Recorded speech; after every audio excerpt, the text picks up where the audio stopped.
नमस्कार दोस्तों, TET classes with Sneha में आपका स्वागत है। दोस्तों आज की वीडियो में एसएसटी का रिवीजन करेंगे। आइए क्लास शुरू करते हैं। क्वेश्चन है, निम्नलिखित में से कौन सा कथन खनिज के संदर्भ में सही नहीं है।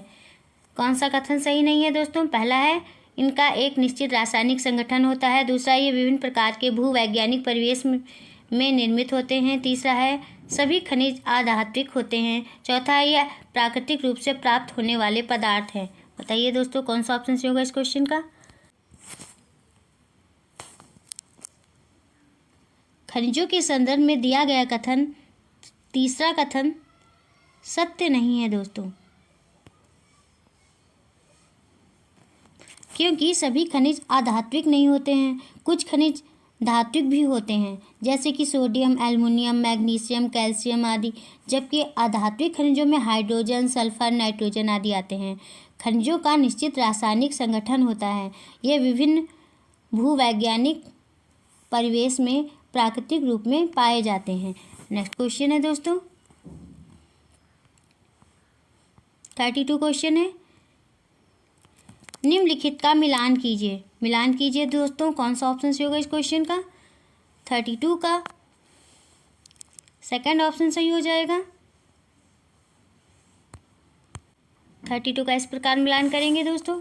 नेक्स्ट क्वेश्चन है 33 क्वेश्चन,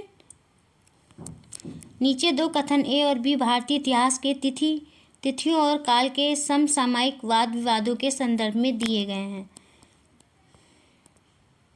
कथन ए है, हिंदू मुस्लिम ब्रिटिश जैसी कालावधि उपयुक्त है क्योंकि शासकों का धर्म ही एकमात्र महत्वपूर्ण ऐतिहासिक परिवर्तन रहा है। कथन बी है, लंबी समयावधि में घटित होने वाली ऐतिहासिक प्रक्रियाओं को निश्चित तिथियों और काल विभाजनों के अंतर्गत लाना समस्यात्मक है। बताइए दोस्तों इस क्वेश्चन का कौन सा ऑप्शन सही हो जाएगा? 33 का थर्ड ऑप्शन सही हो जाएगा दोस्तों। ए गलत है किंतु बी सही है। भारतीय इतिहास के तिथियों और काल के समसामयिक वाद विवादों के संदर्भ में कथन ए गलत है क्योंकि हिंदू मुस्लिम ब्रिटिश जैसी कालावधि उपयुक्त नहीं है। इस समय शासकों का धर्म ही एकमात्र महत्वपूर्ण ऐतिहासिक परिवर्तन नहीं रहा है, जबकि कथन बी सत्य है क्योंकि लंबी समय अवधि में घटित होने वाली ऐतिहासिक प्रक्रियाओं को निश्चित तिथियों और काल विभाजनों के अंतर्गत लाना समस्यात्मक है। नेक्स्ट क्वेश्चन है 34 क्वेश्चन,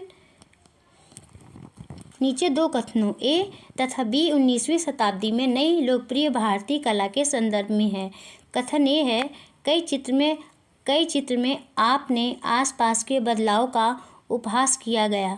अंग्रेजी भाषा लोगों के नए शौकों का मजाक तथा औरतों को घर से बाहर न निकलने की सलाह दी गई। कथन बी है, राष्ट्रवादी विचारों को अभिव्यक्त करने और लोगों को ब्रिटिश शासन के खिलाफ उद्वेलित करने के लिए छवियों का इस्तेमाल किया जाता था। बताइए दोस्तों इस क्वेश्चन का कौन सा ऑप्शन सही होगा? 34 का फर्स्ट ऑप्शन सही हो जाएगा। ए और बी दोनों सही हैं किंतु ए की सही व्याख्या बी नहीं है। 19वीं शताब्दी में नई लोकप्रिय भारतीय कला के संदर्भ में दिए गए दोनों कथन सत्य हैं किंतु ए की सही व्याख्या बी नहीं है। इस समय कई चित्रों में अपने आसपास के बदलाव का उपहास किया गया। अंग्रेजी भाषा लोगों के नए शौकों का मजाक तथा औरतों को घर से बाहर न निकलने की सलाह दी गई। साथ ही साथ इस समय राष्ट्रवादी विचारों को अभिव्यक्त करने और लोगों को ब्रिटिश शासन के खिलाफ उद्वेलित करने के लिए छवियों का इस्तेमाल किया जाता था। नेक्स्ट क्वेश्चन है 35 क्वेश्चन,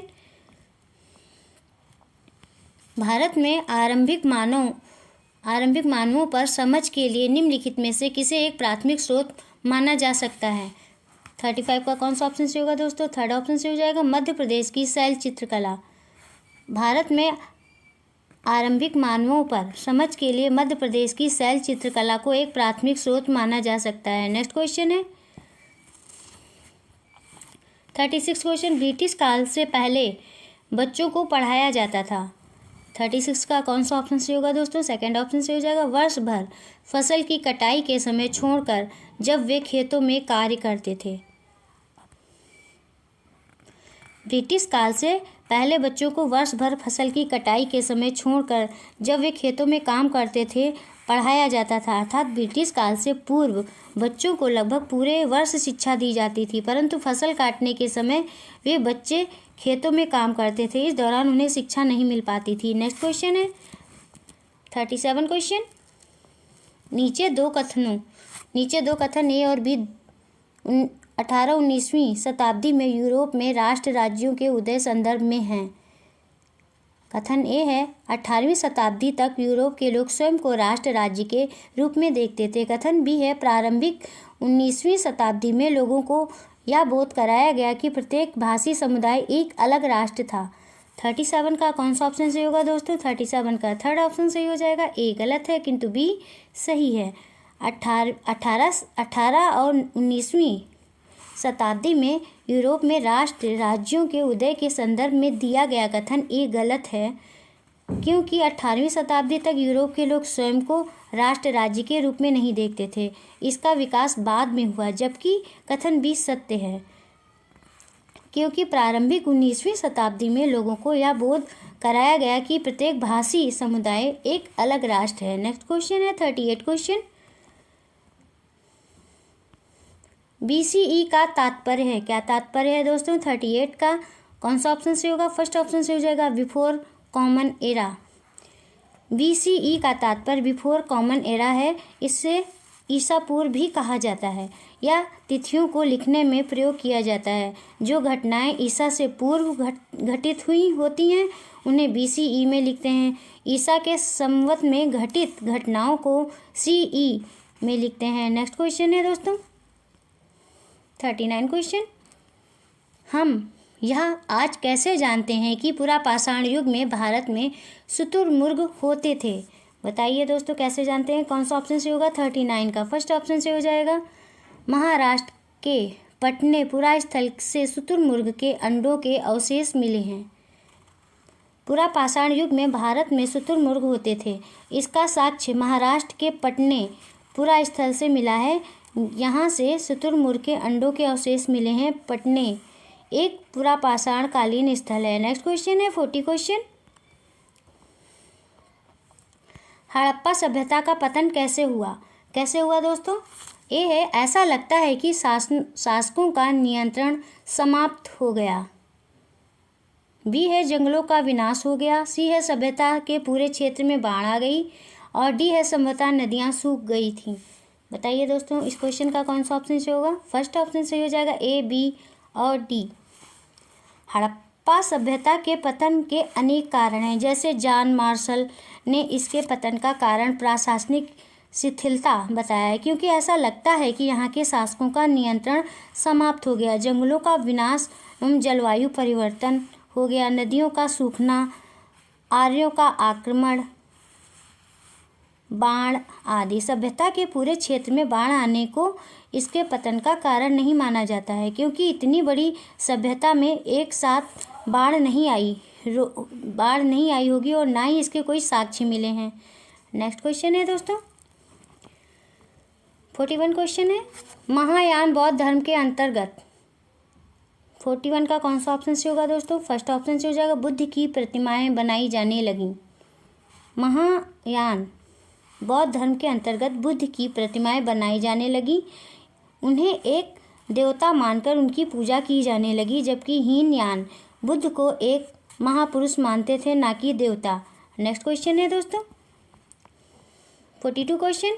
खिलजी और तुगलक वंश के अंतर्गत प्रशासन और समेकन के संदर्भ में सही क्या है? क्या सही है दोस्तों? कौन सा ऑप्शन सही होगा 42 का? 42 का सेकेंड ऑप्शन सही हो जाएगा। दिल्ली से बंगाल जैसे सुदूर प्रांतों का नियंत्रण कठिन था।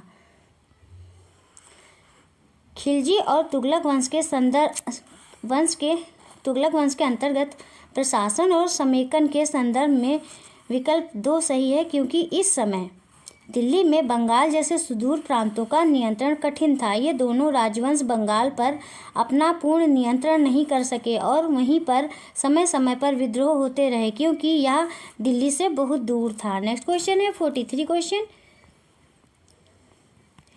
जनजातीय लोगों के इतिहास के पुनर्निर्माण में निम्न में से कौन सा कथन गलत है? कौन सा कथन गलत है दोस्तों? 43 का फर्स्ट ऑप्शन सही होगा। अधिकांश जनजातीय समूह ने लिखित दस्तावेज रखा है। जनजातीय लोगों के इतिहास के पुनर्निर्माण में दिया गया कथन पहला गलत है, क्योंकि अधिकांश जनजातीय समूह के पास कोई लिखित दस्तावेज नहीं था। जनजातियों में शिक्षा का अभाव तथा जागरूकता की कमी थी। वे अपने आप को समाज से अलग थलग समझते थे, जिसके कारण उनके विषय में कम जानकारी मिलती है। नेक्स्ट क्वेश्चन है दोस्तों 44 क्वेश्चन। 1857 ईस्वी के विद्रोह के बाद अंग्रेजों ने किस प्रकार भारत पर अपने नियंत्रण को समेकित किया? बताइए दोस्तों, कौन सा ऑप्शन सही होगा? 44 का फोर्थ ऑप्शन सही हो जाएगा। ईस्ट इंडिया कंपनी के सारे अधिकार ब्रिटिश साम्राज्य के हाथ में सौंप कर, ताकि भारतीय मामलों को ज़्यादा बेहतर ढंग से संभाला जा सके। नेक्स्ट क्वेश्चन है 45 क्वेश्चन। निम्नलिखित में से क्या प्रतिनिधि लोकतंत्र की विशेषता नहीं है? 45 का सेकंड ऑप्शन सही हो जाएगा। जनता की निर्णय निर्माण की प्रक्रिया में प्रत्यक्ष सहभागिता। जनता की निर्णय निर्माण की प्रक्रिया में प्रत्यक्ष सहभागिता प्रतिनिधि लोकतंत्र की विशेषता नहीं है। इसकी विशेषताओं में प्रतिनिधियों के हाथ में निर्णय निर्माण की प्रक्रिया, जनता को मतदान का अधिकार, मतदान द्वारा प्रतिनिधि का चुनाव आदि है। नेक्स्ट क्वेश्चन है 46 क्वेश्चन। भारत के किस क्षेत्र को छोटा तिब्बत कहा गया? किस क्षेत्र को छोटा तिब्बत कहा गया दोस्तों? बताइए कौन सा ऑप्शन सही होगा? 46 का फोर्थ ऑप्शन सही हो जाएगा, लद्दाख को। भारत ने लद्दाख क्षेत्र को छोटा तिब्बत कहा जाता है। भारत के लद्दाख क्षेत्र को छोटा तिब्बत कहा जाता है। यह जम्मू कश्मीर राज्य का एक भाग था। वर्तमान में यह एक केंद्र शासित प्रदेश बना दिया गया है। नेक्स्ट क्वेश्चन है 47 क्वेश्चन। भारत में अपील प्रणाली का पौनर्वाणिक प्रणाली किसे कहते हैं? किसे कहते हैं दोस्तों? 47 का थर्ड ऑप्शन सही हो जाएगा। निचले न्यायालय के आदेश के खिलाफ उच्च न्यायालय से अपील का प्रावधान। नेक्स्ट क्वेश्चन है 48 क्वेश्चन। निम्नलिखित में से कौन सा प्रायद्वीपीय पठार का लक्षण नहीं है? कौन सा लक्षण नहीं है दोस्तों? 48 का थर्ड ऑप्शन से हो जाएगा। इस पठार पर पश्चिम की ओर बहने वाली महानदी और कृष्णा नदियाँ मौजूद हैं। प्रायद्वीपीय पठार के उत्तर पश्चिम में अरावली श्रृंखला स्थित है। यहाँ कोयला और लौह अयस्क जैसे खनिजों की प्रचुरता है। इस पठार पर पूर्व की ओर बहने वाली नदियों में महानदी एवं कृष्णा प्रमुख है, ना कि ये नदियाँ पश्चिम की ओर बहती हैं। यह पठार उत्तरी मैदानों के दक्षिण में स्थित है, इसलिए विकल्प तीसरा प्रायद्वीपीय पठार का लक्षण नहीं है। नेक्स्ट क्वेश्चन है दोस्तों 49 क्वेश्चन। निम्नलिखित में से कौन सा कथन अफ्रीका के बारे में सही है? कौन सा सही है दोस्तों? 49 का फर्स्ट ऑप्शन सही हो जाएगा। यही एक ऐसा महाद्वीप है जिससे होकर कर्क विषुवत तथा मकर रेखाएं गुजरती हैं। अफ्रीका महाद्वीप के संदर्भ में दिया गया विकल्प पहला सही है, क्योंकि यह एकमात्र ऐसा महाद्वीप है जिससे होकर कर्क विषुवत तथा मकर रेखाएं गुजरती हैं। गोबी मरुस्थल एशिया में, यूराल पर्वत यूरोप में और एशिया में स्थित है। अफ्रीका महाद्वीप का कुछ भाग दक्षिणी गोलार्ध में स्थित है। नेक्स्ट क्वेश्चन है 50 क्वेश्चन। भारत के दक्षिणी भागों विशेषकर तमिलनाडु और आंध्र प्रदेश में शरद ऋतु में वर्षा होती है। क्योंकि 50 का कौन सा ऑप्शन से होगा दोस्तों? फोर्थ ऑप्शन से हो जाएगा। पवन स्थल भागों से लौटकर बंगाल की खाड़ी की ओर बहती है। भारत के दक्षिणी भागों विशेषकर तमिलनाडु और आंध्र प्रदेश में शरद ऋतु में वर्षा होती है, क्योंकि पवन स्थल भागों से लौटकर बंगाल की खाड़ी की ओर बहती है। इसे लौटता हुआ मानसून भी कहते हैं। नेक्स्ट क्वेश्चन है 51 क्वेश्चन। निम्नलिखित में से कौन भ्रंशोत पर्वत है? कौन सा भ्रंशोत पर्वत है दोस्तों? 51 का थर्ड ऑप्शन से हो जाएगा वासजेस पर्वत। दिए गए पर्वतों में से वासजेस पर्वत एक भ्रंशोत पर्वत है। इसका निर्माण भ्रंश के कारण हुआ है। भ्रंशोत पर्वत को ब्लॉक पर्वत भी कहते हैं। इसका निर्माण पृथ्वी की ऊपरी सतहों के भ्रंशन के द्वारा होता है। यूरोप की राइन घाटी तथा वासजेस पर्वत हार्ज इसके उदाहरण हैं। नेक्स्ट क्वेश्चन है 52 क्वेश्चन।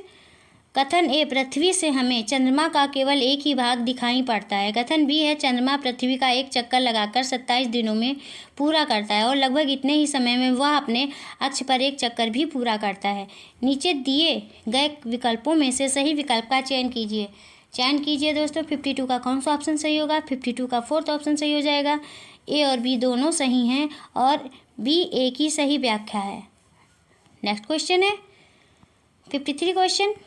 कायांतरित सेल के बारे में दिए गए ए, बी और सी कथनों पर विचार कीजिए और सही विकल्प का चयन कीजिए। ए है, आग्नेय और अवसादी सेल उच्च ताप और दाब के प्रभाव में कायांतरित सेलों में परिवर्तित हो जाती हैं। बी है, कायांतरित सेल उच्च ताप और दाब के प्रभाव में पिघलकर द्रवित मैग्मा बनाते हैं। सी है, संगमरमर एक कायांतरित सेल है। बताइए दोस्तों 53 का कौन सा ऑप्शन सही होगा? 53 का सेकेंड ऑप्शन सही हो जाएगा। ए, बी और सी तीनों सही हैं। नेक्स्ट क्वेश्चन है 54 क्वेश्चन। अंतरिक्ष से प्रवेश करने वाले उल्कापिंड वायुमंडल की किस परत में आने पर जल जाते हैं? बताइए दोस्तों किस परत पर आने पर जल जाते हैं? 54 का फोर्थ ऑप्शन सही हो जाएगा, मध्यमंडल। अंतरिक्ष में प्रवेश करने वाले उल्कापिंड वायुमंडल के मध्य में आने पर जल जाते हैं। इनके कुछ टुकड़े धरती पर भी आ जाते हैं। मध्यमंडल का विस्तार समतापमंडल की सीमा से 60 किलोमीटर की ऊंचाई तक है। नेक्स्ट क्वेश्चन है दोस्तों 55 क्वेश्चन। ऋतु प्रवास जुड़ा हुआ है, किससे जुड़ा हुआ है दोस्तों? कौन सा ऑप्शन सही होगा? 55 का फोर्थ ऑप्शन सही हो जाएगा, लोगों के आवागमन से। ऋतु प्रवास लोगों के आवागमन से जुड़ा हुआ है। इनके तहत विश्व के अनेक चरवाहे ऋतु प्रवास करते हैं। ठंड के मौसम में वे अपने पशुओं को चराने हेतु किसी गर्म जलवायु वाले क्षेत्र में चले जाते हैं। फिर ठंड समाप्त होने पर वे अपने घर को वापस आ जाते हैं। नेक्स्ट क्वेश्चन है 56 क्वेश्चन। स्थायी पवनों के संबंध में कथन ए और बी पर विचार कीजिए और सही विकल्प का चयन कीजिए। ए है, ये पवनें वर्ष भर लगातार निश्चित दिशा में चलती रहती हैं। बी है, पश्चिमी एवं पूर्वी पवनें इनके उदाहरण हैं। बताइए दोस्तों इस क्वेश्चन का कौन सा ऑप्शन सही होगा? 56 का सेकंड ऑप्शन सही हो जाएगा। ए और बी दोनों सही हैं। नेक्स्ट क्वेश्चन है 57 क्वेश्चन।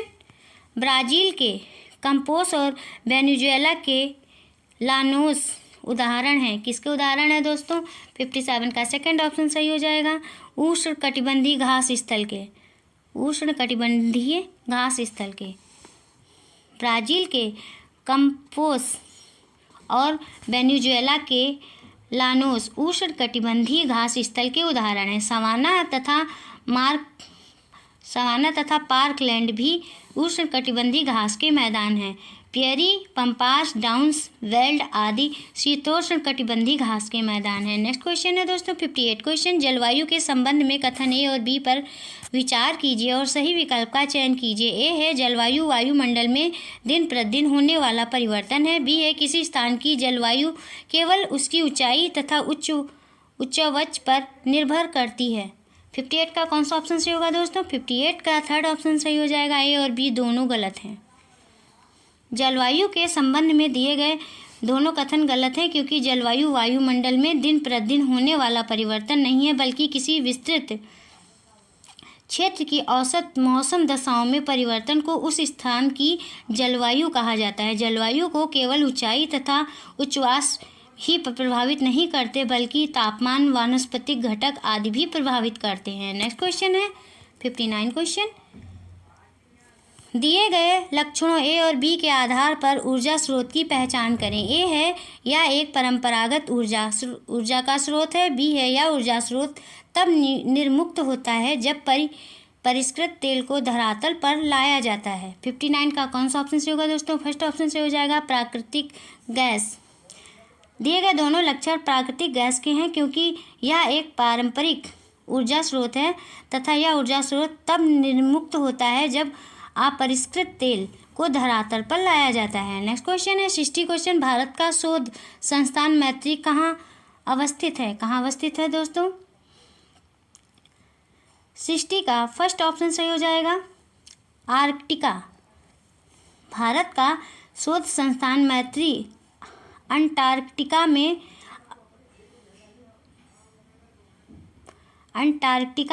में अवस्थित है। यह भारत का दूसरा स्थायी अनुसंधान केंद्र है। इसका निर्माण वर्ष 1989 में किया गया था। भारत का अंटार्कटिका में पहला शोध संस्थान दक्षिण गंगोत्री था, जो अब बंद कर दिया गया है। नेक्स्ट क्वेश्चन है 61 क्वेश्चन। सामाजिक विज्ञान में आकलन का मुख्य उद्देश्य है। मुख्य उद्देश्य क्या है दोस्तों? 61 का थर्ड ऑप्शन सही हो जाएगा। शिक्षार्थियों को प्रतिपुष्टि देना तथा मानक स्थापित करना जिनको पाने के लिए प्रयासरत रहें। सामाजिक विज्ञान में आकलन का मुख्य उद्देश्य है शिक्षार्थियों को प्रतिपुष्टि देना और मानक स्थापित करना जिनको पाने के लिए वे प्रयासरत रहें। इसके माध्यम से शिक्षार्थियों का विकास भी किया जाता है। नेक्स्ट क्वेश्चन है दोस्तों 62 क्वेश्चन। सामाजिक विज्ञान की कक्षा में फिल्मों को एक प्रभावी शैक्षणिक उपकरण के रूप में उपयोग किया जा सकता है, क्योंकि ये है फिल्में कक्षा के भीतर बाहरी दुनिया को ला सकती हैं। भी है फिल्में अनदेखी और अनसुने संदर्भों को खोजने की शक्ति से प्रेरित करती हैं। सी है फिल्में ऐसी कहानियों, संवादों और छवियों को सामने लाती हैं जो जीवन में हमसे दूर हो सकती हैं। डी है फिल्में एक वस्तुनिष्ठ माध्यम है जो छात्रों को एक ही तरीके से अपने विचार प्रस्तुत करने के लिए प्रोत्साहित कर सकती हैं। सही विकल्प का चयन कीजिए दोस्तों। कौन सा ऑप्शन सही होगा? 62 का फोर्थ ऑप्शन सही हो जाएगा। ए, बी और सी। सामाजिक विज्ञान की कक्षा में फिल्मों को एक प्रभावी शैक्षणिक उपकरण के रूप में उपयोग किया जा सकता है, क्योंकि फिल्में कक्षा के भीतर बाहरी दुनिया को ला सकती हैं। फिल्में अनदेखी और अनसुने संदर्भों को खोजने की शक्ति से प्रेरित करती हैं और फिल्में ऐसी कहानियाँ, संवादों और छवियों को सामने लाती हैं जो जीवन में हमसे दूर हो सकती हैं। फिल्में वस्तुनिष्ठ माध्यम नहीं होती हैं और ना ही यह छात्रों को विचार प्रस्तुत करने को प्रोत्साहित करती हैं। नेक्स्ट क्वेश्चन है दोस्तों 63 क्वेश्चन।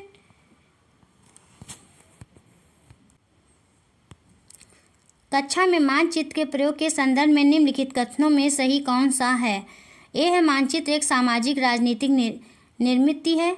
बी है चिरकाल से उत्तर को सदा सभी सामाजिक राजनीतिक संदर्भों में मानचित्र में ऊपर दर्शाया गया है। सी है मानचित्र एक त्रिआयामी साधन है, जबकि हम 2 आयामी दुनिया में रहते हैं। तीसरा है शिक्षार्थियों में समय की अवधारणा को विकसित करने के लिए मानचित्र एक सहायक सामग्री है। सही विकल्प का चयन कीजिए दोस्तों। कौन सा ऑप्शन सही होगा? 63 का फोर्थ ऑप्शन सही हो जाएगा, केवल ए। नेक्स्ट क्वेश्चन है 64 क्वेश्चन। 64 क्वेश्चन है शिक्षार्थियों के जीवन से अधिगम को जोड़ने के प्रयास में सामाजिक विज्ञान के शिक्षक को चाहिए कि यह विषय वस्तु में विविध सांस्कृतिक दृष्टिकोणों को इरादतन एवं सुस्पष्ट शामिल करें। बी है कक्षा में शिक्षार्थियों को उनके निजी एवं पारिवारिक संदर्भ से चिन्हित करना। सी है शिक्षार्थियों को अपने उदाहरण एवं अनुभवों को कक्षा में साझा करने के लिए मौका दें। सही विकल्प का चयन करें दोस्तों। कौन सा ऑप्शन सही होगा? 64 का फर्स्ट ऑप्शन सही हो जाएगा, ए और सी। नेक्स्ट क्वेश्चन है 65 क्वेश्चन। इतिहास पढ़ाते वक्त वंशावली चार्ट का प्रयोग होता है। ए है किसी साम्राज्य या वंश के वर्धन एवं विकास को चित्रित करने के लिए। बी है अनुक्रम एवं प्रकार्यात्मक संबंधों को दर्शाने के लिए। सी है कालक्रमिक रूपरेखा देने के लिए। डी है शिक्षार्थियों में स्थान की अवधारणा विकसित करने के लिए। सही विकल्प का चयन कीजिए दोस्तों। कौन सा ऑप्शन सही होगा? 65 का फोर्थ ऑप्शन सही हो जाएगा, ए, बी और सी। नेक्स्ट क्वेश्चन है 66 क्वेश्चन। दृष्टिबाधित शिक्षार्थियों के साथ कार्य करते समय एक सामाजिक विज्ञान शिक्षक को किस प्रकार से शिक्षण अधिगम प्रक्रिया में अनुकूलन करना चाहिए? ए है यथोचित विराम तथा पुनरावृत्ति के साथ स्पष्ट एवं उच्च आवाज में बोलना। बी है विविध प्रकार के आकर्षक दृश्यों वाले कार्यपत्रों का प्रयोग करना। सी है मौखिक संकेतों द्वारा कल्पना करने के अवसरों अवसरों को उत्पन्न करना। डी है कक्षा में चर्चा के दौरान टेक्सटाइल सामग्रियों को शामिल करना। सही विकल्प का चयन करना। चयन करें दोस्तों, सही विकल्प का चयन कीजिए। कौन सा ऑप्शन सही होगा? 66 का फर्स्ट ऑप्शन सही हो जाएगा, ए, सी तथा डी। नेक्स्ट क्वेश्चन है 67 क्वेश्चन। सामाजिक विज्ञान शिक्षण में प्रोजेक्ट विधि के कथनों पर विचार करें। ए है यह उपयोगितावादी दृष्टिकोण से प्रेरित है। बी है यह शिक्षार्थियों को खोजी बना देती है। सी है यह पूर्ण रूपेण एक शिक्षक केंद्रित विधि है। डी है यह स्वनिर्देशित क्रियाकलापों द्वारा अधिगम को मानती है। सही विकल्प का चयन करें। चयन करें दोस्तों, कौन सा ऑप्शन सही होगा? 67 का सेकंड ऑप्शन सही हो जाएगा, बी, ए, बी एवं डी। नेक्स्ट क्वेश्चन है 68 क्वेश्चन। अन्वेक्षण को इच्छुक रचनात्मक दृष्टिकोण से एक सामाजिक विज्ञान की शिक्षिका अपने शिक्षार्थियों को किस रूप में देखेगी? ए है सामाजिक प्रक्रियाओं में खोज करने को उत्सुक। बी है स्रोतों के आधार पर कल्पनाशील। सी है समस्याओं के समाधान के सुझावों की कोशिश करने वाले। डी है विवादास्पद मुद्दों को उच्चतर शिक्षा के स्तर पर चर्चा करने के लिए स्थगित करने वाले। सही विकल्प का चयन करें। चयन करें दोस्तों, कौन सा ऑप्शन सही होगा? 68 का फर्स्ट ऑप्शन सही हो जाएगा, ए, बी एवं सी। नेक्स्ट क्वेश्चन है 69 क्वेश्चन। सामाजिक विज्ञान की पाठ्यचर्या को अधिक समावेशी बनाने में निम्न में से कौन सहायक हो सकता है? ए है पाठ्यचर्या को जेंडर संबंधित मुद्दों से जोड़ना। बी है कक्षा में एक रूप निर्देश एवं एक निश्चित शिक्षण शैली। सी है विभिन्न स्रोतों को शामिल करना आधिकारिक एवं निम्न वर्गीय प्रसंगों के। डी है एक परीक्षा पत्र सभी शिक्षार्थियों के लिए। सही विकल्प का चयन करें। चयन करें दोस्तों, 69 का कौन सा ऑप्शन सही होगा? 69 का फर्स्ट ऑप्शन सही हो जाएगा, ए एवं सी। नेक्स्ट क्वेश्चन है 70 क्वेश्चन। विद्यार्थियों को विवेचनात्मक होना क्यों सीखना चाहिए? क्यों सीखना चाहिए दोस्तों? 70 का कौन सा ऑप्शन सही हो जाएगा दोस्तों? 70 का सेकंड ऑप्शन सही हो जाएगा, यह समझने के लिए कि मुद्दे उनकी खुद की जिंदगी से कैसे जुड़े हुए हैं। विद्यार्थियों को विवेचनात्मक होना इसलिए सीखना चाहिए क्योंकि उन्हें यह समझना होगा कि मुद्दे उनकी खुद की ज़िंदगी से कैसे जुड़े हुए हैं, अर्थात किसी मुद्दे को अपने जीवन से जोड़ देने पर वह उसे आसानी से समझ सकेंगे और उनकी विवेचना कर सकेंगे। नेक्स्ट क्वेश्चन है 71 क्वेश्चन। निम्नलिखित उदाहरणों में से विविधता को दर्शाने वाले उदाहरण का चयन करें। चयन करें दोस्तों, कौन सा ऑप्शन सही होगा? 71 का थर्ड ऑप्शन सही हो जाएगा, पारितोष को बांग्ला अच्छी आती है, वहीं सुचिता हिंदी बोलती है। दिए गए उदाहरण में से विविधता को दर्शाने वाला उदाहरण विकल्प डी है।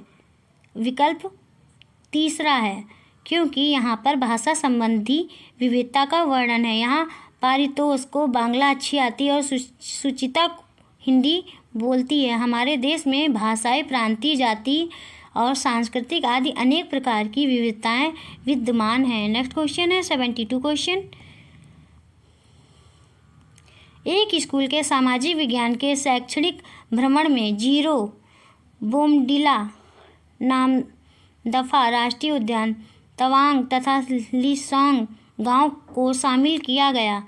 किस माध्यम से विद्यार्थियों को आप भ्रमण किए गए दो राज्यों को इंगित करने को कहेंगे?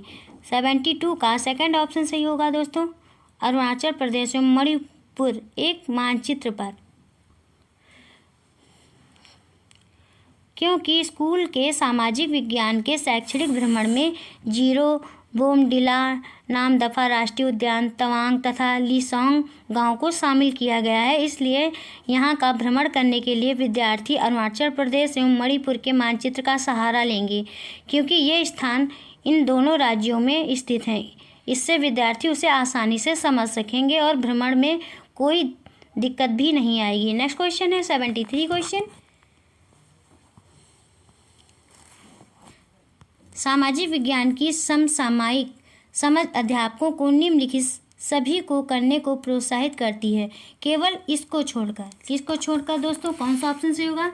73 का फर्स्ट ऑप्शन सही हो जाएगा, प्रश्नों के समान उत्तर देने के लिए शिक्षार्थियों को प्रोत्साहन देना जिससे कि सभी बेहतर बन सकें।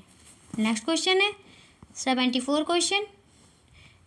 निम्नलिखित में से जेंडर रूढ़िवादिता का उदाहरण नहीं है। कौन सा नहीं है दोस्तों? 74 का कौन सा ऑप्शन सही होगा?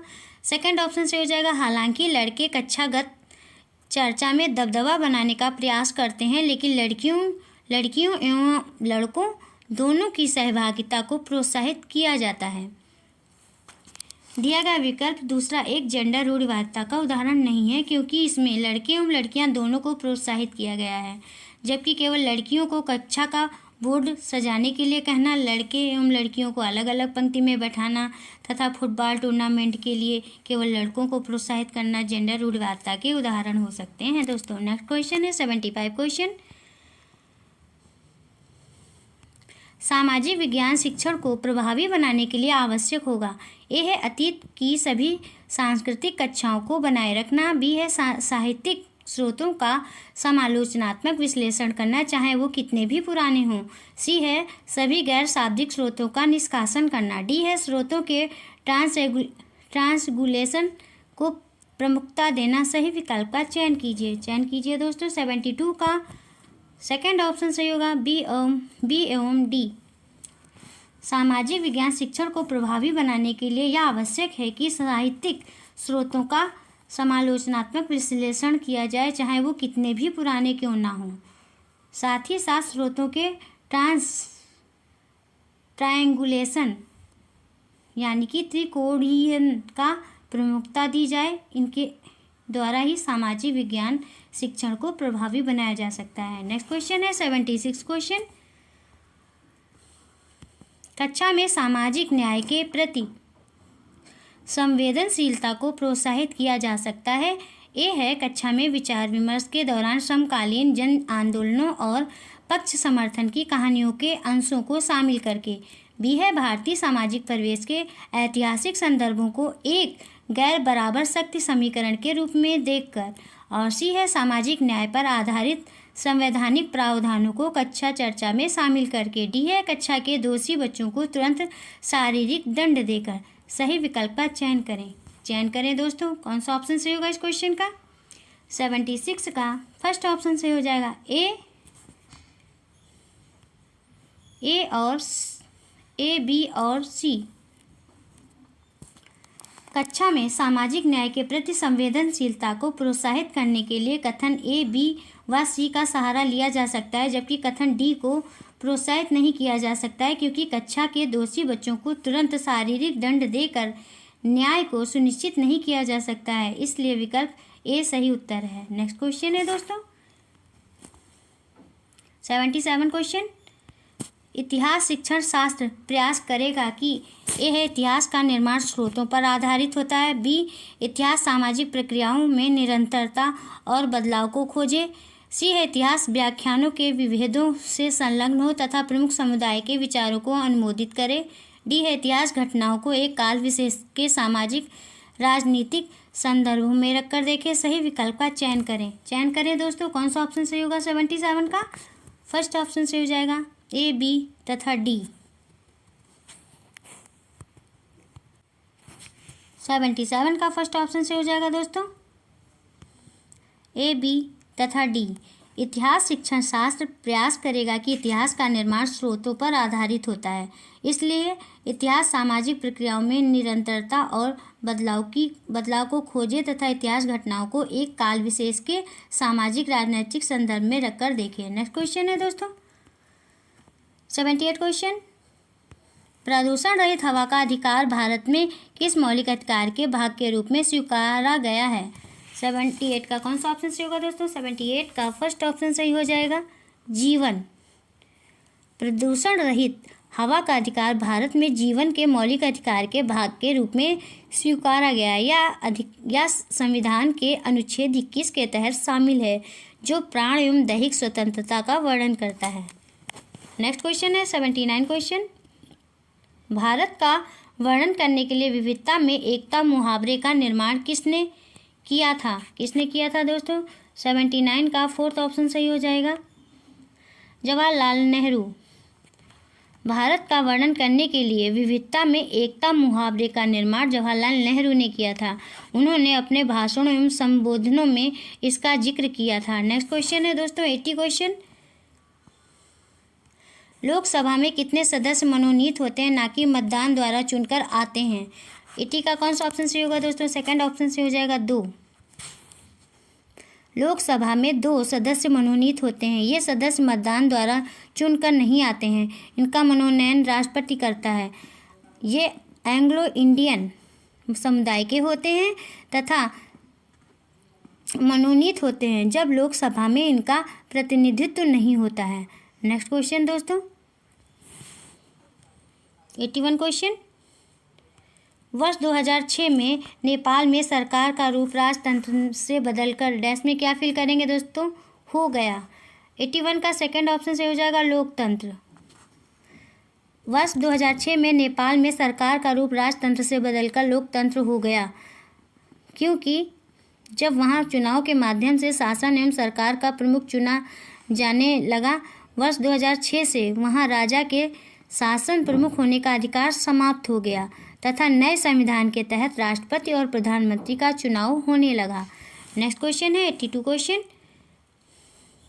जन स्वास्थ्य के क्षेत्र में कोस्टारिका उपागम किसे कहा गया है? किसे कहा गया है दोस्तों? 82 का सेकंड ऑप्शन सही हो जाएगा सैन्य बल ना रखना ताकि जन स्वास्थ्य पर ज़्यादा खर्च किया जा सके।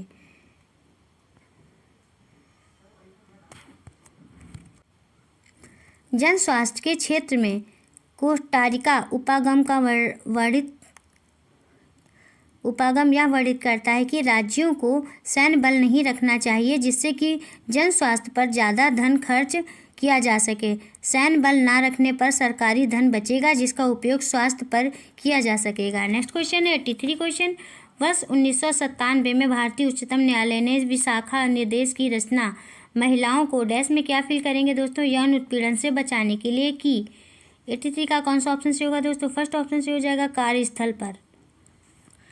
वर्ष 1997 में भारतीय उच्चतम न्यायालय ने विशाखा निर्देश की रचना महिलाओं को कार्यस्थलों पर यौन उत्पीड़न से बचाने के लिए की। इसके लिए कई नियम भी निर्धारित किए गए थे। नेक्स्ट क्वेश्चन है दोस्तों 84 क्वेश्चन।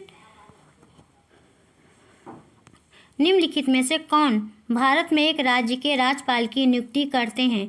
84 का कौन सा ऑप्शन से होगा दोस्तों? सेकंड ऑप्शन से हो जाएगा केंद्र सरकार। भारत में एक राज्य के राज्यपाल की नियुक्ति केंद्र सरकार करती है, अर्थात राष्ट्रपति द्वारा राज्यपालों की नियुक्ति की जाती है। राज्यपाल राज्य की कार्यपालिका का प्रमुख होता है। प्रत्येक राज्य में एक राज्यपाल होता है, लेकिन एक ही राज्यपाल को 2 या उससे अधिक राज्यों का राज्यपाल नियुक्त किया जा सकता है। Next question 85 question. निम्नलिखित में से कौन ग्रामीण प्रशासनिक अधिकारी नहीं है? कौन नहीं है दोस्तों? 85 का फर्स्ट ऑप्शन से हो जाएगा नगर निगम वार्ड काउंसलर। नगर निगम वार्ड काउंसलर ग्रामीण प्रशासनिक अधिकारी नहीं है, यह नगरों में होता है, जबकि भूमि रिकॉर्ड अधिकारी लेखपाल या पटवारी ग्रामीण प्रशासनिक अधिकारी होते हैं। नेक्स्ट क्वेश्चन है 86 क्वेश्चन। भारतीय उच्चतम न्यायालय द्वारा दिए गए D.K. वसु निर्देश क्या हैं? क्या है दोस्तों? 86 का थर्ड ऑप्शन से हो जाएगा गिरफ्तारी, नज़रबंदी और पूछताछ के दौरान पुलिस द्वारा पालन की जाने वाली प्रक्रियाओं से जुड़े निर्देश। भारतीय उच्चतम न्यायालय द्वारा दिए गए D.K. वसु निर्देश गिरफ्तारी, नज़रबंदी और पूछताछ के दौरान पुलिस द्वारा पालन की जाने वाली प्रक्रियाओं से जुड़े निर्देश हैं। इसके तहत पुलिस के कुछ कर्तव्यों एवं अधिकारों का उल्लेख किया गया है, जिसके अंतर्गत रहते हुए वे किसी गिरफ्तार एवं नज़रबंद व्यक्ति से पूछताछ कर सकते हैं। नेक्स्ट क्वेश्चन है 87 क्वेश्चन। वन अधिकार कानून 2006 अपने शीर्षक में कौन सी श्रेणी के अधिकारों को स्वीकारता है? 87 का फोर्थ ऑप्शन सही हो जाएगा अनुसूचित जनजातियां। वन अधिकार कानून 2006 अपने शीर्षक में अनुसूचित जनजातियों की श्रेणी के अधिकारों को स्वीकारता है, अर्थात इसके द्वारा एसटी वर्ग के लोगों को कुछ वन संबंधी अधिकार दिए गए हैं। नेक्स्ट क्वेश्चन है 88 क्वेश्चन। द्वितीयक स्रोत का एक उदाहरण है। 88 का कौन सा ऑप्शन से होगा दोस्तों? थर्ड ऑप्शन से हो जाएगा हमारे अतीत कक्षा के लिए NCERT की इतिहास की पाठ्य पुस्तक। और फोर्थ है भारत का संविधान। 88 का कौन सा ऑप्शन सही हो जाएगा दोस्तों? 88 का थर्ड ऑप्शन सही हो जाएगा हमारे अतीत कक्षा 6 के लिए NCERT की इतिहास की पाठ्य पुस्तक। दिए गए विकल्प में से द्वितीयक स्रोत का उदाहरण हमारे अतीत कक्षा 6 के लिए NCERT की इतिहास की पाठ्य पुस्तक है, क्योंकि इसकी रचना प्राथमिक स्रोतों के द्वारा विभिन्न लेखकों द्वारा की गई है। नेक्स्ट क्वेश्चन है 89 क्वेश्चन। नीचे दिए गए दोनों कथनों पर विचार कीजिए। ए है, परीक्षाएं तंत्र की सुविधा के लिए निर्मित कृत्रिम परिस्थितियां हैं, ना कि व्यक्तिगत शिक्षार्थी के लिए। बी है, स्मृति परीक्षण से दूर दक्षताओं के परीक्षण पर जोर के रूप में बदलाव सामाजिक विज्ञान की कक्षा में तनाव को कम करेगा। 89 का कौन सा ऑप्शन से होगा दोस्तों? फर्स्ट ऑप्शन से हो जाएगा। दोनों कथन ए और बी सही हैं। दोनों कथन ए और बी सही हैं, क्योंकि परीक्षाएं तंत्र की सुविधा के लिए निर्मित कृत्रिम परिस्थितियां हैं, ना कि व्यक्तिगत शिक्षार्थी के लिए। स्मृति परीक्षा से दूर दक्षताओं के परीक्षण पर जोर के रूप में बदलाव सामाजिक विज्ञान की कक्षाओं में तनाव को कम करेगा। नेक्स्ट क्वेश्चन है दोस्तों 90 क्वेश्चन। यह आज की वीडियो का लास्ट क्वेश्चन है दोस्तों। सामाजिक विज्ञान के अध्यापक या अध्यापिका का मुख्य उद्देश्य होना चाहिए। क्या होना चाहिए दोस्तों? फर्स्ट ऑप्शन से हो जाएगा सभी तत्व जो समाज का निर्माण करते हैं उनके बीच के संबंधों का शिक्षार्थियों को बोध कराना। सामाजिक विज्ञान के अध्यापक या अध्यापिका का मुख्य उद्देश्य सभी तत्व जो समाज का निर्माण करते हैं उनके बीच के संबंधों का शिक्षार्थियों को बोध कराना होता है। इससे विद्यार्थी समाज के सभी तत्वों को समझ पाते हैं। बस दोस्तों, आज की वीडियो में इतना ही। दोस्तों, यदि आपको क्लास पसंद आई हो तो चैनल को सब्सक्राइब करिए, लाइक करिए, शेयर करिए और कमेंट करके बताइए कि क्लास कैसी रही। मिलते हैं नेक्स्ट क्लास में। Thank you for watching this video.